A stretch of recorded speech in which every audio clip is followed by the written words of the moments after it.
बहुत समय पहले की बात है। पृथ्वी पर चारों तरफ सुख और शांति का वातावरण था। गांवों में लोग मिलजुल कर रहते थे। सुबह होते ही मंदिरों की घंटियां बजती, बच्चे नदियों के किनारे खेलते और किसान खेतों में मेहनत करते दिखाई देते। जंगल हरे भरे थे, नदियों का पानी साफ था और हर तरफ खुशहाली फैली हुई थी। लोग भगवान विष्णु का नाम लेकर अपना दिन शुरू करते थे। हर घर में दीपक जलते थे और रात के समय पूरा गांव भजन कीर्तन से गूंज उठता था। ऐसा लगता था मानो पृथ्वी पर स्वर्ग उतर आया हो। लेकिन धीरे धीरे लोगों के मन बदलने लगे। कुछ राजाओं के अंदर लालच बढ़ने लगा। वे अपनी ताकत का गलत उपयोग करने लगे। गरीबों से जबरदस्ती कर वसूला जाने लगा। जो लोग सच बोलते उन्हें सजा दी जाती। कई गांवों में सैनिक लोगों का अनाज छीन लेते थे। धीरे धीरे डर लोगों के दिलों में घर करने लगा। मंदिरों में पहले जैसी भीड़ नहीं रही। लोग अपने घरों में छिपकर जीने लगे। धरती माता ये सब देखकर बहुत दुखी थीं। उन्हें ऐसा लग रहा था जैसे संसार से अच्छाई खत्म होती जा रही हो। उसी समय पाताल लोक की गहरी अंधेरी गुफाओं में एक भयानक शक्ति जन्म ले चुकी थी। उसका नाम था कालासुर। उसका शरीर विशाल था, आंखें अंगारों की तरह लाल थीं और उसकी आवाज इतनी डरावनी थी कि बड़े बड़े योद्धा भी कांप उठते थे। कालासुर बचपन से ही अत्यंत क्रूर था। उसे लोगों का दुख देखकर आनंद आता था। वो चाहता था कि पूरी पृथ्वी पर केवल उसका राज हो, लेकिन उसे पता था कि देवताओं को हराना आसान नहीं है। इसलिए उसने घोर तपस्या शुरू की। वो कई वर्षों तक आग के बीच बैठकर तप करता रहा। उसकी तपस्या इतनी कठोर थी कि देवताओं के लोक तक उसकी गर्मी पहुंचने लगी। आखिरकार उसकी तपस्या से प्रसन्न होकर ब्रह्मदेव उसके सामने प्रकट हुए। ब्रह्मदेव बोले, कालासुर, बोलो क्या वरदान चाहते हो? कालासुर चालाकी से बोला, मुझे ऐसी शक्ति दीजिए कि कोई साधारण मनुष्य और कोई भी योद्धा मुझे हरा न सके। ब्रह्मदेव कुछ पल शांत रहे, फिर बोले, तुम्हें महान शक्ति प्राप्त होगी, लेकिन याद रखना, अहंकार विनाश का कारण बनता है। कालासुर मुस्कुराया, लेकिन उसके मन में केवल विनाश की योजना चल रही थी। वरदान मिलते ही उसने अपनी सेना तैयार करनी शुरू कर दी। उसने पाताल लोक के भयानक राक्षसों को अपने साथ मिला लिया। धीरे धीरे उसकी सेना इतनी विशाल हो गई कि धरती कांपने लगी। रात के समय उसके सैनिक गांवों पर हमला करते। वे लोगों के घर जला देते, मंदिर तोड़ देते और लोगों में डर फैलाते। बच्चे रोते, महिलाएं भगवान को पुकारती और बूढ़े लोग असहाय होकर आसमान की तरफ देखते रहते। एक दिन कालासुर ने एक बड़े राज्य पर हमला कर दिया। राजा ने अपनी पूरी सेना भेज दी, लेकिन कालासुर की शक्ति के सामने कोई टिक नहीं पाया। कुछ ही घंटों में पूरा राज्य हार गया। अब लोगों को लगने लगा था कि संसार का अंत करीब है। धरती माता ये सब देखकर टूट चुकी थीं। वे देवताओं के पास गईं। इंद्रदेव, वरुण देव और अन्य देवता भी चिंतित थे। आखिर सभी मिलकर क्षीर सागर पहुंचे, जहां भगवान विष्णु शेषनाग पर विश्राम कर रहे थे। चारों ओर दिव्य प्रकाश फैला हुआ था। माता लक्ष्मी भगवान विष्णु के चरण दबा रही थीं। वातावरण इतना शांत था कि मानो समय भी रुक गया हो। धरती माता रोते हुए बोलीं, प्रभु, पृथ्वी पर अधर्म बहुत बढ़ गया है। लोग भय में जी रहे हैं। कालासुर नाम का असुर पूरी दुनिया को नष्ट करना चाहता है। यदि आपने रक्षा नहीं की तो पृथ्वी समाप्त हो जाएगी। भगवान विष्णु ने धीरे धीरे अपनी आंखें खोलीं। उनकी आंखों में तेज चमक रहा था। उन्होंने शांत स्वर में कहा, जब जब संसार में अधर्म बढ़ता है तब मैं किसी न किसी रूप में अवश्य आता हूं। अब समय आ गया है कि धर्म की रक्षा की जाए। इतना सुनते ही देवताओं के चेहरे पर आशा लौट आई। अचानक क्षीर सागर में तेज प्रकाश फैल गया। आकाश में शंखनाद गूंज उठा। ऐसा लग रहा था मानो पूरी सृष्टि किसी बड़े चमत्कार की प्रतीक्षा कर रही हो। उधर कालासुर अपनी शक्ति बढ़ाता जा रहा था। उसने अपने सैनिकों से कहा, अब कोई देवता मुझे नहीं रोक सकता। पूरी पृथ्वी पर केवल मेरा राज होगा। उसकी हंसी सुनकर धरती कांप उठी। लेकिन उसी रात पृथ्वी के एक छोटे से गांव में एक गरीब परिवार के घर एक बालक ने जन्म लिया। जैसे ही वो बालक पैदा हुआ, अचानक पूरे गांव के मंदिरों की घंटियां अपने आप बजने लगीं। आसमान में चमकदार प्रकाश दिखाई दिया। गांव के लोग हैरान थे। एक बूढ़े साधु ने उस बालक को देखते ही कहा, ये कोई साधारण बालक नहीं है। इसके आने से संसार की किस्मत बदलने वाली है। बालक मुस्कुरा रहा था और दूर कहीं कालासुर को अचानक बेचैनी महसूस होने लगी। उसे समझ नहीं आ रहा था कि आखिर आने वाला खतरा कौन है। उस रात जब रहस्यमयी बालक माधव का जन्म हुआ था, तभी से पूरे गांव का वातावरण बदल गया था। लोगों को ऐसा महसूस होने लगा था मानो कोई दिव्य शक्ति उनके बीच आ चुकी हो। मंदिरों में अपने आप घंटियां बज उठती। सुबह सुबह आसमान में सुनहरी रोशनी दिखाई देती और गांव के पास बहने वाली सूखी नदी का पानी भी धीरे धीरे बढ़ने लगा था। गांव के बुजुर्ग कहते थे, ये सब किसी बड़े चमत्कार का संकेत है। माधव के माता पिता बहुत साधारण लोग थे। उनके पास ज्यादा धन नहीं था, लेकिन उनका दिल बहुत साफ था। माधव की माँ हर रोज भगवान विष्णु की पूजा करती और अपने बेटे को भी बचपन से भगवान की कहानियां सुनाती थीं। माधव बचपन से ही बाकी बच्चों से अलग था। वो कभी किसी से झगड़ा नहीं करता था। अगर कोई बच्चा रोता तो वो उसे हंसा देता। अगर कोई जानवर घायल होता तो वो उसके पास बैठकर उसकी सेवा करता। धीरे धीरे गांव वालों ने एक और बात नोटिस की। जहां माधव जाता वहां कुछ अच्छा होने लगता। एक बार गांव की एक बूढ़ी औरत कई दिनों से बीमार थी। वैद्य ने जवाब दे दिया था। पूरा परिवार रो रहा था। उसी समय छोटा माधव वहां पहुंचा। उसने उस बूढ़ी औरत का हाथ पकड़ा और धीरे से बोला, दादी, आप ठीक हो जाएंगी। कुछ ही देर बाद उस औरत की सांस सामान्य होने लगी। अगले दिन वो अपने पैरों पर चलने लगी। पूरा गांव हैरान था, लेकिन माधव को ये सब साधारण लगता था। उसे समझ ही नहीं आता था कि लोग उसे देखकर इतने आश्चर्य में क्यों पड़ जाते हैं। उधर दूसरी तरफ कालासुर का आतंक लगातार बढ़ता जा रहा था। उसने कई बड़े राज्यों को अपने कब्जे में कर लिया था। उसके सैनिक गांवों को लूटते, मंदिर तोड़ते और लोगों को भगवान का नाम लेने से रोकते। जो लोग विरोध करते उन्हें कठोर दंड दिया जाता। धीरे धीरे पूरी पृथ्वी पर डर का माहौल फैल गया। रात होते ही लोग अपने घरों के दरवाजे बंद कर लेते। बच्चों की हंसी गायब होने लगी थी। एक दिन कालासुर अपने विशाल काले महल में बैठा था। उसके चारों तरफ आग जल रही थी। तभी अचानक महल की दीवारें कांपने लगीं। आसमान में बिजली चमकी और उसकी तलवार अपने आप जमीन पर गिर गई। कालासुर गुस्से से चिल्लाया, कौन है जो मुझे चुनौती देने की हिम्मत कर रहा है? तभी उसका तांत्रिक गुरु वहां आया। उसकी आंखें बंद थीं और हाथ में एक चमकता हुआ पत्थर था। वह बोले, महाराज, पृथ्वी पर एक ऐसी दिव्य शक्ति आ चुकी है जो आपके अंत का कारण बन सकती है। कालासुर की आंखें लाल हो गईं। कौन है वो? तांत्रिक बोला। वह अभी एक बालक है, लेकिन उसके अंदर भगवान विष्णु का अंश दिखाई देता है। ये सुनते ही कालासुर क्रोध से कांप उठा। उसने अपनी गदा जमीन पर दे मारी। पूरा महल हिल गया। उसे तुरंत ढूंढो, उसने दहाड़ते हुए कहा। उसके बड़ा होने से पहले ही उसका अंत कर दो। कालासुर ने अपने सबसे भयानक राक्षस पृथ्वी पर भेज दिए। वे रात के अंधेरे में गांव-गांव घूमने लगे। जहां भी उन्हें कोई दिव्य संकेत मिलता, वे उस जगह को नष्ट कर देते। उधर माधव अपनी छोटी सी दुनिया में खुश था। उसे नहीं पता था कि अंधकार की सबसे बड़ी शक्ति अब उसकी तलाश में निकल चुकी है। एक दिन गांव में बहुत बड़ा तूफान आया। आसमान काला पड़ गया। तेज हवाएं चलने लगीं। पेड़ टूटने लगे। लोग डरकर मंदिर में छिप गए। उसी समय गांव के बाहर कुछ विशाल राक्षस दिखाई दिए। उनके शरीर पहाड़ जैसे बड़े थे और आंखें आग की तरह जल रही थीं। वे जोर जोरे से चिल्लाने लगे, उस दिव्य बालक को हमारे हवाले कर दो। गांव वाले डर से कांप उठे। किसी की हिम्मत नहीं हो रही थी बाहर जाने की। माधव के माता पिता उसे घर के अंदर छिपाने लगे, लेकिन माधव शांत था। वो धीरे से बोला, माँ, डरिए मत, किसी को कुछ नहीं होगा। इतना कहकर वो बाहर चला गया। गांव वाले ये देखकर हैरान रह गए कि एक छोटा बालक उन भयानक राक्षसों के सामने खड़ा था। राक्षसों का सरदार जोर से हंसा, क्या यही है वो बच्चा? इसे देखकर तो लगता है ये खुद को भी नहीं बचा पाएगा।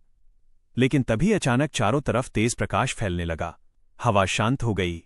आसमान से शंखनाद की आवाज आने लगी। माधव की आंखें चमक उठीं। उसके शरीर से दिव्य प्रकाश निकलने लगा। राक्षस डरकर पीछे हटने लगे। अचानक माधव के पीछे भगवान विष्णु का विशाल दिव्य रूप दिखाई देने लगा। 4 भुजाएं, हाथों में शंख, चक्र, गदा और कमल। पूरा गांव आश्चर्य से भर गया। कई लोग भगवान का नाम लेकर रोने लगे।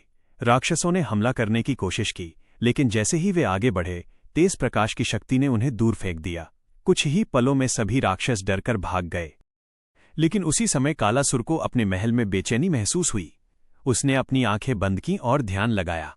तभी उसे एक दिव्य प्रकाश दिखाई दिया। वह समझ गया, जिस शक्ति से वो डर रहा था वो अब जाग चुकी है।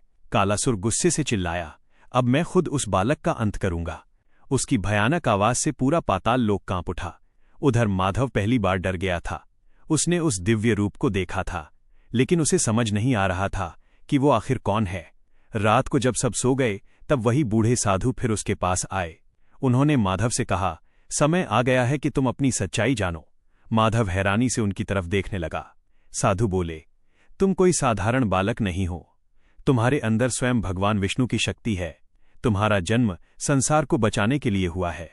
यह सुनकर माधव पूरी तरह स्तब्ध रह गया।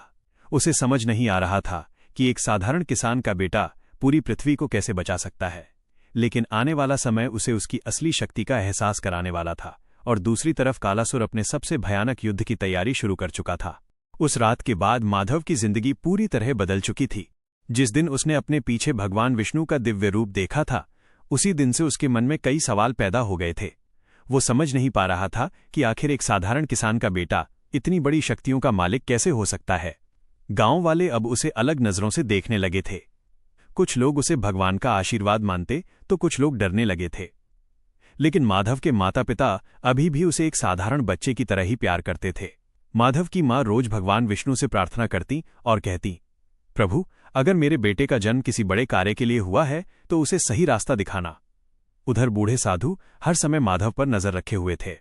वे जानते थे कि अब समय बहुत कम बचा है। कालासुर की शक्ति तेजी से बढ़ रही थी और बहुत जल्द पूरी पृथ्वी पर भयानक युद्ध होने वाला था। एक सुबह साधु माधव को गांव से दूर जंगल में ले गए। वह जंगल बहुत रहस्यमयी था। वहां बड़े बड़े पेड़ थे जिनकी शाखाएं सूरज की रोशनी तक रोक देती थीं। जंगल के बीचों बीच एक प्राचीन मंदिर था जिसे देखकर ऐसा लगता था मानो वो हजारों साल पुराना हो। मंदिर की दीवारों पर भगवान विष्णु के अलग अलग अवतारों की चित्रकारी बनी हुई थी। मत्स्य अवतार, नरसिंह अवतार, राम और कृष्ण। माधव आश्चर्य से सब कुछ देख रहा था। साधु बोले, यह मंदिर उन दिव्य शक्तियों का स्थान है जिन्हें केवल भगवान विष्णु का अंश ही जागृत कर सकता है। मंदिर के बीचों बीच एक चमकता हुआ दिव्य चक्र रखा था। उसके आसपास हल्की नीली रोशनी घूम रही थी। माधव उस चक्र को देखकर अजीब आकर्षण महसूस करने लगा। साधु बोले, यह सुदर्शन चक्र का एक दिव्य अंश है। इसे वही छू सकता है जिसके अंदर भगवान विष्णु की शक्ति हो। माधव धीरे धीरे आगे बढ़ा। जैसे ही उसने चक्र को हाथ लगाया, अचानक पूरा मंदिर तेज प्रकाश से भर गया। धरती कांपने लगी। मंदिर की घंटियां अपने आप बजने लगीं। आसमान में शंखनाद गूंज उठा। माधव की आंखों के सामने अचानक कई दृश्य आने लगे।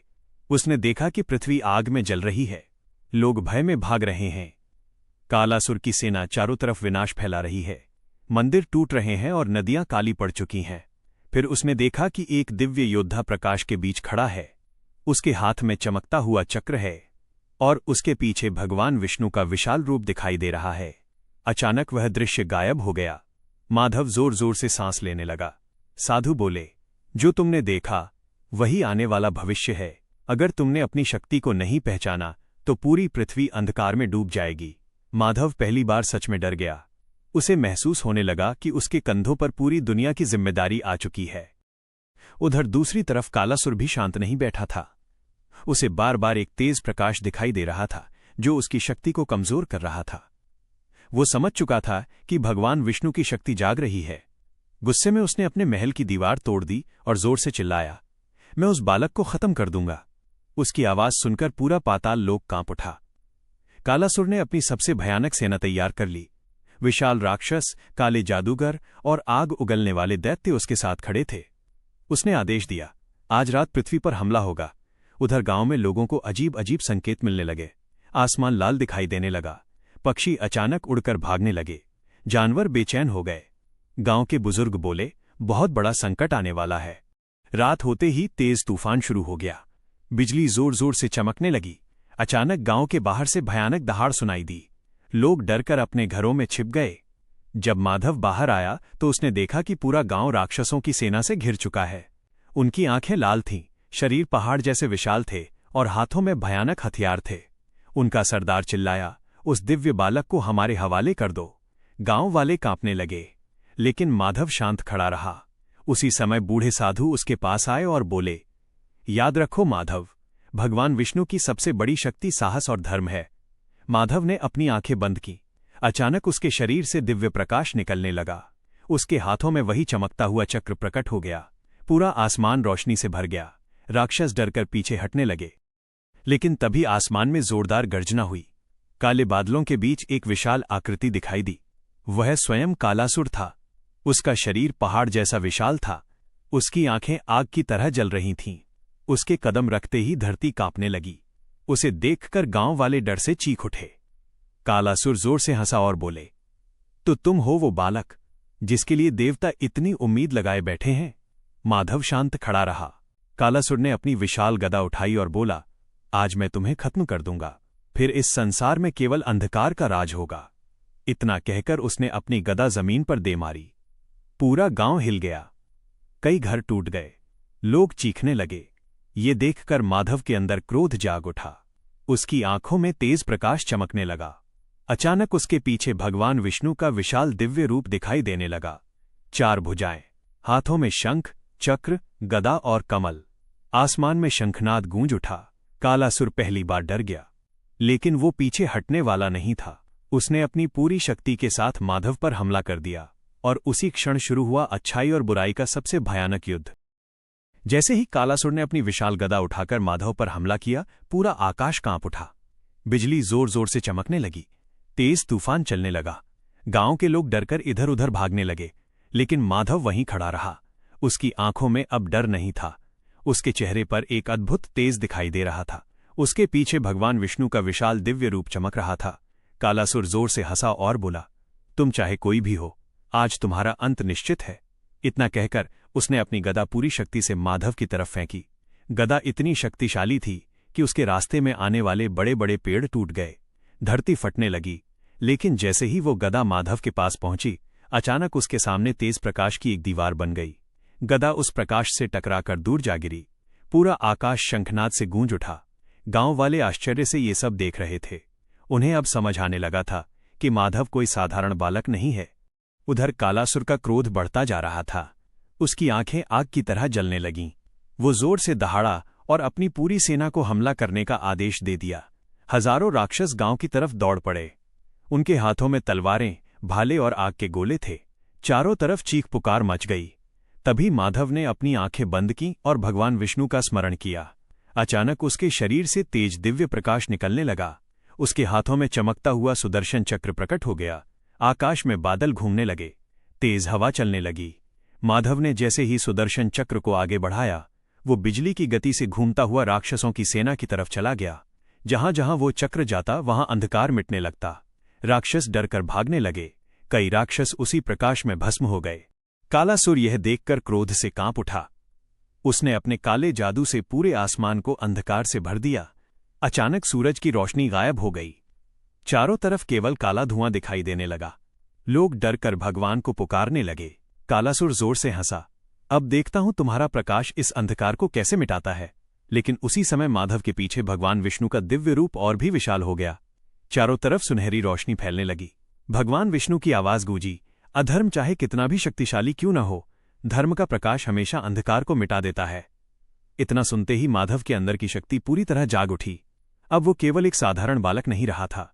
उसके अंदर भगवान विष्णु का दिव्य तेज प्रकट हो चुका था। उसकी आंखों से प्रकाश निकल रहा था। उसके चारों तरफ दिव्य ऊर्जा घूम रही थी। कालासुर पहली बार भय महसूस करने लगा, लेकिन उसके अहंकार ने उसे पीछे हटने नहीं दिया। वो पूरी शक्ति के साथ माधव की तरफ दौड़ा। दोनों की टक्कर इतनी भयानक थी कि धरती कांप उठी। आसमान में बिजली फटने लगी, दूर दूर तक पहाड़ हिलने लगे। माधव और कालासुर के बीच भयंकर युद्ध शुरू हो गया। कालासुर बार बार अपने काले जादू से हमला करता, लेकिन माधव हर बार अपनी दिव्य शक्ति से उसे रोक देता। कभी सुदर्शन चक्र चमकता, कभी दिव्य प्रकाश पूरे आकाश को रोशन कर देता। युद्ध कई घंटों तक चलता रहा। धीरे धीरे कालासुर कमजोर होने लगा। उसे समझ आने लगा था कि भगवान विष्णु की शक्ति के सामने उसका अंधकार टिक नहीं सकता। लेकिन आखिरी प्रयास में उसने अपनी सारी शक्ति इकट्ठा की और एक विशाल काला अग्निगोला बनाकर माधव की तरफ फेंक दिया। पूरा आकाश काला पड़ गया। लोगों को लगा अब सब खत्म हो जाएगा। तभी माधव ने दोनों हाथ जोड़कर भगवान विष्णु का स्मरण किया। अचानक उसके पीछे भगवान विष्णु का विशाल दिव्य स्वरूप प्रकट हो गया। शंखनाद की आवाज पूरे ब्रह्मांड में गूंज उठी। माधव ने पूरी शक्ति से सुदर्शन चक्र आगे बढ़ाया। चक्र बिजली की गति से घूमता हुआ उस काले अग्निगोले को चीरता हुआ सीधे कालासुर की तरफ गया। कालासुर बचने की कोशिश भी नहीं कर पाया। अगले ही पल तेज प्रकाश हुआ और कालासुर की जोरदार चीख पूरे आकाश में गूंज उठी। कुछ ही क्षणों में उसका शरीर प्रकाश में बदलकर समाप्त हो गया। जैसे ही कालासुर का अंत हुआ, आसमान साफ होने लगा। काले बादल हट गए। सूरज की रोशनी फिर से धरती पर फैल गई। राक्षसों की सेना डरकर पाताल लोक भाग गई। पूरा गांव खुशी से झूम उठा। लोग भगवान विष्णु का नाम लेने लगे। मंदिरों की घंटियां बजने लगीं। धरती पर फिर से शांति लौट आई। देवता आकाश से पुष्प वर्षा करने लगे। बूढ़े साधु मुस्कुराकर बोले, जब जब संसार में अधर्म बढ़ेगा, भगवान विष्णु किसी न किसी रूप में अवश्य आएंगे। माधव ने अपने माता पिता की तरफ देखा। उनकी आंखों में खुशी के आंसू थे। धीरे धीरे माधव का दिव्य प्रकाश शांत होने लगा, लेकिन लोग अब भी उसे भगवान का रक्षक मानते थे। उस दिन के बाद पूरे संसार में फिर से सुख और शांति फैल गई, और लोगों को हमेशा के लिए ये सीख मिल गई, अधर्म पर हमेशा धर्म की ही विजय होती है।